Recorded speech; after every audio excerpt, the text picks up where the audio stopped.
Olá, eu tenho um livro muito clichê para falar hoje, mas é um livro muito simbólico.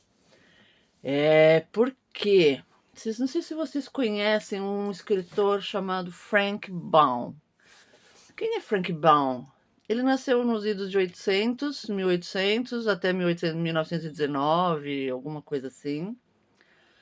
Ele era da Pensilvânia. Frank Baum nasceu de uma família muito abastada, muito rica, que deu muitos privilégios para ele e a possibilidade dele se emancipar muito cedo e seguir no que ele quisesse também muito cedo. Só que o Frank Baum, ele escreveu o livro mais icônico, talvez dos clássicos, ele seja o mais conhecido, eu acredito, que seria The Wizard of Oz, o Mágico de Oz.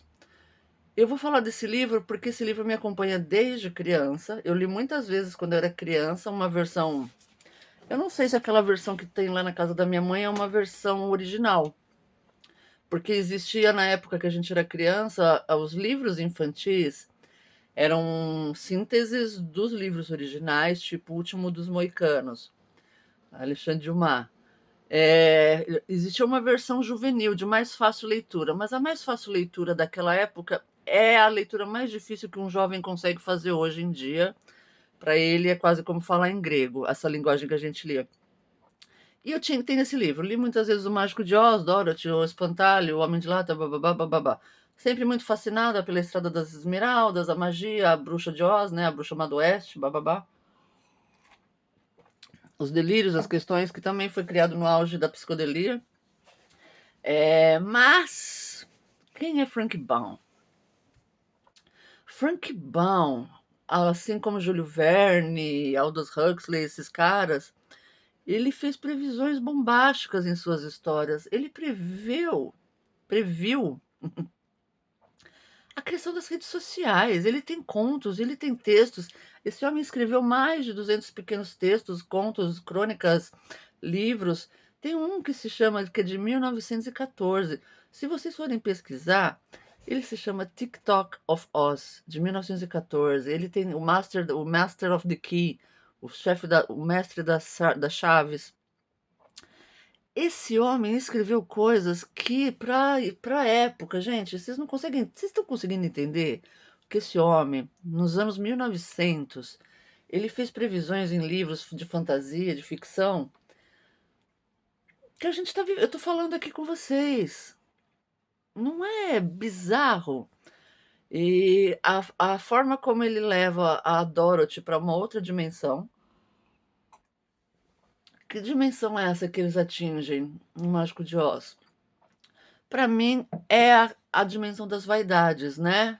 Ou das emoções, porque cada um ali está em busca de. O espantalho, ele é. O espantalho é covarde, ele é burro, ele quer um cérebro. Por que, que ele não fizeram uma vida, um espantalho? O homem de lata, ele é um homem sem coração, ele é frio e duro. O leão é um leão covarde, né? A como que se diz? Existe aí o clichê do leão, porque como o leão é o rei da mata, da floresta, da savana, então fazer um oposto dele, um leão covarde, né? Eu acho muito interessante de fazer essa brincadeira. Então todos eles ali são seres fictícios. Quem são eles? São partes da mente da Dorothy que ela está resgatando, são projeções dela. Ela entra numa outra dimensão, eles são manipulados, aquilo é um jogo, porque o Wizard né, um ratazana lá que comanda tudo no escondido, tipo um Big Brother. O que o autor queria dizer nessa época com isso, é claro que o livro, né, sofreu, acho que foi um dos livros que mais tem adaptações de teatro, musical, cinema, desenho, livros, peças, tudo.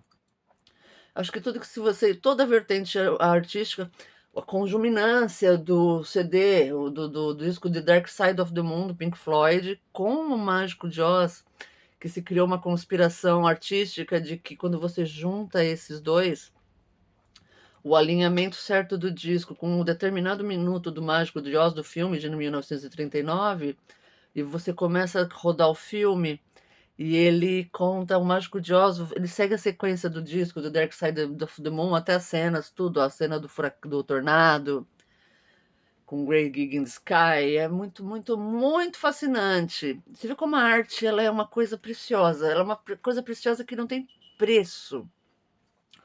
Alguém nos anos 80 viu, não sei como, conjuminou o fato dessa história com o disco do Pink Floyd.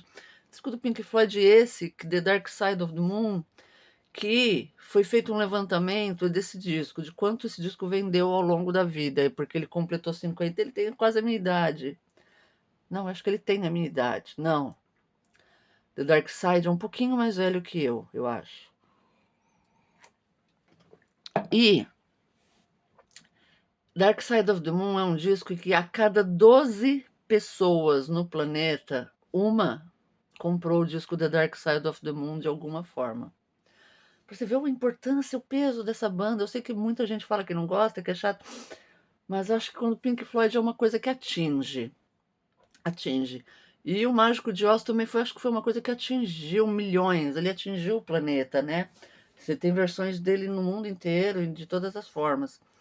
Então, e o filme clássico de 1939 da Judy Garland, que foi um filme muito polêmico. É um filme muito polêmico porque foi um filme pesado de ser feito.